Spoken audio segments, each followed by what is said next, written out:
la personne qui m'interviewe sait ce qu'il en est, puisqu'on était partis faire leur première balade de leur vie en kayak, lui et son frère. J'ai été le moniteur qui les guidait. Et je leur ai dit, vous savez, parfois on voit des dauphins. En pratique, on en voit une fois dans l'année et on est content. Et lors de leur première balade, derrière l'île Mayre et au début des Calanques, nous avons vu des dauphins qui nous sont passés à côté, en dessous. Anecdote amusante. C'est une anecdote, c'est tous les matins, le soleil qui se lève en face, là, ça vaut tout ce que tu veux, quoi. C'est beaucoup plus joli qu'un coucher de soleil, et pour ça, c'est pas vraiment une anecdote, parce qu'il n'y a rien tous les jours, il va se lever le soleil, hein, c'est certain. Sauf que ça te donne un peu la pêche pour aller bosser, et ça te dit que bon, voilà, c'est cool, tu es dans un milieu naturel, qu'il faut en prendre soin, que voilà, ça c'est bien. Alors le Liban, c'était un bateau qui a coulé au Pharaon, là, après avoir heurté l'insulaire par beau temps. Et bon, quand le bateau a coulé, ça a fait tous les calanquais de chez nous, des Gaudes, tous ceux qui avaient un bateau, est allé porter secours aux naufragés, quoi. Et mon grand-père, mon oncle me disait souvent, moi le premier que j'ai envoyé, qui était près du bateau pour que je sorte de l'eau, je l'ai attrapé par les cheveux. Il m'a dit il avait une perruque, ça m'avait fait un effet. Bon, on a sorti de l'eau quand même, il dit mais j'ai arraché les cheveux, je me demandais ce qui se passait. Il m'avait fait, c'était rigolo pour l'anecdote. Ça a été quand on a pu revenir après la guerre, voilà, parce qu'on est resté 4 ans sans pouvoir venir. C'était occupé par les Allemands, et puis ils avaient tellement peur du débarquement qu'ils avaient tout miné, là-bas le sable, là les entrées, la plage et tout. Là-bas dans le coin, il y a encore les chevaux de frise auxquels étaient attachées les mines. Alors, mais quand après on a pu revenir, alors ça a été formidable. Pour l'avoir vécu de l'intérieur, puisque les forestiers combattent aussi les feux de forêt, sont avec les marins-pompiers et les sapeurs-pompiers, dans les postes de commandement, sur le terrain, pour étudier l'évolution du feu, eh bien, ça a été un fait marquant cette année pour moi. Et ça a été très intense, hein, puisque entre le départ du feu à 17h20 jusqu'à 1h30 du matin, je n'ai pas vu le temps passer, je n'avais pas soif, je n'avais pas faim. On était très concentrés sur ce que nous faisions, puisque c'était des situations à risque. Et donc, oui, ça marque une saison. Oui, une anecdote, on revenait de plonger en Cassidane, la mer était hyper plate, c'était un véritable miroir. On avait l'impression d'être un peu seul au monde, parfois sur un bateau, la mer est tellement plate qu'on n'entend rien. Et à un moment donné, sur le bateau, il y a quelqu'un qui a dit « il y a un poisson là-bas » et on a vu sortir de l'eau un espadon. Il est sorti verticalement, le rostre vers le haut. On a eu l'impression qu'il tournait la tête à gauche, qu'il tournait la tête à droite, et puis hop, il est reparti à l'eau. Et 10-20 secondes après, hop, il est ressorti de l'eau, à droite, à gauche, et il est reparti. On nous a dit que parfois, il pouvait se repérer aux côtes. J'en sais rien, mais c'était extraordinaire.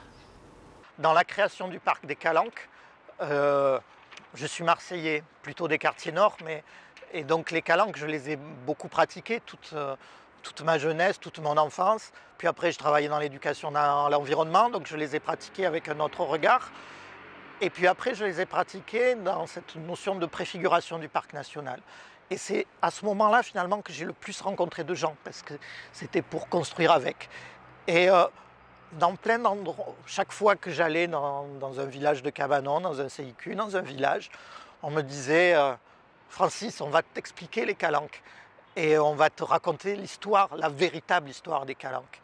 Et d'une calanque à l'autre, de Sormiou à Morgiou, de Calelong à Mazargues, toutes les histoires pour les mêmes lieux sont totalement différentes. Et on s'aperçoit que comme le végétal, l'humain a créé un lieu d'action qui est finalement peut-être très étroit et a créé une histoire qui lui est propre, souvent une histoire qui est quand même assez courte, qui remonte aux arrière-grands-parents. Et alors quand on leur parle de l'histoire plus loin, on leur fait découvrir des choses, mais que chacun, comme des villages posés autour d'une montagne où chacun verrait le sommet de son côté.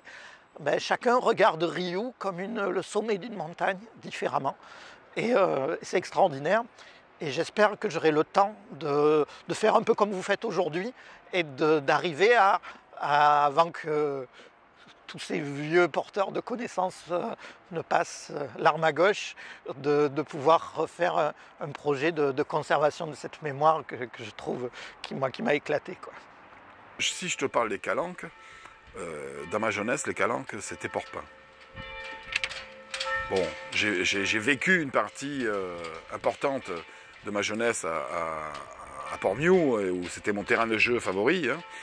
Mais Porpin, pour les Cassidins à l'époque, dans les années 60, 50, tous les dimanches, on allait à Porpin. Alors on y allait en barque, on y allait à pied, mais souvent en barque. Il y avait un espèce de petit quai où on amarrait le bateau, on déchargeait les cagettes avec la bouffe et tout ça. Et on passait le dimanche à Porpin. Et c'était la calanque des Cassidins. C'est-à-dire toutes les familles, tous les copains, on était là, on se baignait, on a appris à nager, à plonger des rochers. Et c'était un endroit un peu particulier où on sortait de Cassis. On n'allait pas bien loin, hein, mais on sortait de Cassis, on se retrouvait dans un endroit magnifique. À l'époque, il y avait une buvette où on pouvait s'installer. Et voilà. Et c'était... j'ai une image des dimanches à Porpin qui est celle de vraiment des gens de Cassis qui allaient passer le dimanche ensemble, quoi. Ça devenait une grande famille. Et voilà, si on peut parler des calanques pour les Cassidins, c'était ça, les calanques. Il y en a beaucoup, hein, bien sûr. Il y a surtout, après le feu, cette période où on ne savait pas trop quoi faire. Les usagers de l'auberge de jeunesse, les habitués, beaucoup m'ont appelé dans ce moment-là et m'ont dit Jean-Pierre, et il y avait un copain qui s'appelait Dédé qui était avec moi, qui travaillait avec moi dans cette époque-là, il dit Jean-Pierre, Dédé, on ne peut pas venir pour vous aider, mais qu'est-ce qu'on peut faire? Alors nous, on se dit, on ne savait pas, hein, et il y en a qui nous ont proposé de nous envoyer de l'argent. Alors nous, comme on est une association, l'argent c'est un peu compliqué, recevoir des dons comme ça, on n'a jamais été habitué à ça. Et puis finalement, on s'est posé la question, on a posé la question à notre administration et on nous a dit pourquoi vous pourriez créer un compte solidarité. Et c'est ce qu'on a fait. Et dans les 6 mois qui ont suivi, on a eu l'équivalent de 70 000 francs que les gens ont envoyés. Donc alors il y a eu un témoignage particulier qu'une fille qui avait fini ses études de professorat, pour devenir professeur, qui venait de finir son CAPES, qui avait trouvé un boulot le jour, quand elle a commencé à travailler, elle a envoyé 2500 francs à l'époque. Alors ça doit faire à peu près 300 € peut-être. Ouais, quelque chose comme 300, 350 €. Et ça m'a énormément marqué. On a fait tout là-dessus quand on était minot, on était toujours dans la colline. On se levait le matin, on rentrait à midi pour manger, on repartait à 2h, on rentrait le soir à 7h pour manger. Nous, on ne peut pas dire qu'on a merdé les voisins. Tout le monde, tous les gosses, et maintenant ça continue, étaient surveillés par tout le monde. Ça fait qu'ils avaient l'impression, on avait même nous, petits, une impression de liberté, alors qu'en fait tout le monde nous surveillait, tout le monde... On avait un petit creux, on s'arrêtait chez eux, passe-moi une galette, un bonbon, un verre d'eau, et c'était parti. Et on se retrouvait dans la colline, soit pour jouer au ballon, soit pour se promener, soit pour aller dans les grottes, ou même on partait faire on mangeait des coquillages sur la Mounine, sur Marseille Vert. On était toujours là-haut dedans. Et Calvou, on allait dans la colline, on s'amusait aux Indiens, on s'amusait à la guerre, on marchait, on visitait des grottes, il a dû peut-être vous en parler, avec des moyens assez rudimentaires, parce qu'on récupérait des casques trouvés dans les blocos, par exemple, on se mettait des casques de guerre pour descendre, des lampes électriques, on se demande comment on n'a pas eu d'accident d'ailleurs, et on allait à la pêche. Dès qu'on était en âge vers les 15 et 16 ans, on nous a eu à la pêche. Les parties de boules, bien entendu, ça n'a pas cessé, ni la pêche d'ailleurs. Voilà notre activité. Et puis, bien entendu, quand le temps était voulu, les filles, ça, c'était aussi notre activité. c'est la chose qui m'a marqué le plus, c'était ça. On allait avec les collègues, on était 3 petits copains, on est monté dans une grotte. Alors il y avait une grotte qui s'appelle la grotte Daniel, qui maintenant est bouchée parce que les gens ils y allaient pour détruire dedans, mais qui était très belle, avec des très belles stalactites magnifiques. Donc on allait à cette fameuse grotte Daniel, et on marche, et puis tout d'un coup, je sais pas, il y a un collègue qui dit, qu'est-ce que c'est ça? Et on regarde, c'était un type qui était mort. Voilà, il était planqué dans une tonne d'arbres, et après, moi on est redescendu, on était minots, et on est descendu comme des fous. Et moi je regardais derrière s'il ne me suivait pas. Alors, tellement on a peur quand on est minots, ça. On voit une mort, on a toujours peur. Ça. Et alors on est arrivé, on a appelé la police, et la police il m'a dit, oh, attention, hein, il m'a dit. Tu me mens pas, hein? Il y a vraiment un mort, hein? Oui, oui, oui. Alors bon. Et après, je les avais menés jusqu'au mort. Et après, le lendemain, on avait lu dans le journal que des jeunes avaient trouvé, voilà, et puis ils avaient trouvé des balles de chevrotine, des balles de revolver. Enfin, le mec, il avait réglé son compte, quoi. Ah oui, il y en a eu souvent. Ouais. D'ailleurs, il y en a eu, oui, dans le virage, il y en a trouvé. Bon, nous, on sait qu'ils les trouvent, hein, parce qu'en Italie, ils ont trouvé une mort dans le virage, voilà, mais ça, c'est régulièrement. Hein. Ici, c'est les règlements de compte good, il y en a eu des tas et des tas. Hein. C'est connu. Marseillais, chaque fois qu'ils doivent en tuer un, ils se mettent au good, ils le tuent, quoi. Je veux dire.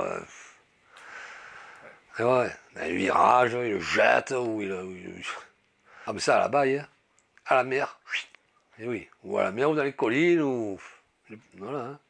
Des passages, par exemple, pour aller de Morgiou à la calanque de Sugiton, il y a un passage, moi j'ai le vertige. Et à un moment, j'étais accrochée à la paroi, je pouvais ni avancer, ni reculer. J'étais accrochée là comme ça, je bouge plus. Il est arrivé un monsieur, genre alpiniste, qui lui alors sautait comme un cabri d'un rocher à l'autre. Il arrive derrière moi, il m'attrape et poum, il m'a fait le passage, je suis arrivée à passer. Ce qui m'a marqué, qui était assez rigolo et qui a pu marquer les gens que j'accompagnais aussi, c'est qu'on propose une activité, donc aventure, comme vous avez dit, où à un moment donné, on rentre dans une grotte, une magnifique grotte, et dont je ne dirai pas le nom, et dans cette grotte-là, il y a l'eau qui rentre. Donc on voit un puits de lumière, et c'est assez magique. Et donc nous, on traverse cette grotte-là, et puis au moment où je passe pour installer les cordes,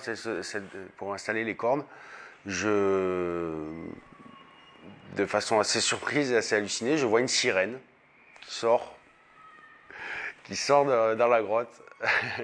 Alors quand je dis une sirène, c'était vraiment ça, c'était une apnéiste professionnelle qui avait une magnifique combinaison de sirène avec des vraies écailles brodées magnifiquement. Une belle fille blonde, torse nu, qui sort comme ça, seule. Alors derrière, on est suivi un plongeur qui faisait le film, mais au début, j'étais juste suivi en me disant, mais qu'est-ce que c'est? Alors voilà, l'ensemble des participants ont cru que c'était organisé, mais voilà, donc j'ai rencontré la sirène des Calanques, et non, c'était un super, c'était rigolo, voilà, c'était rigolo.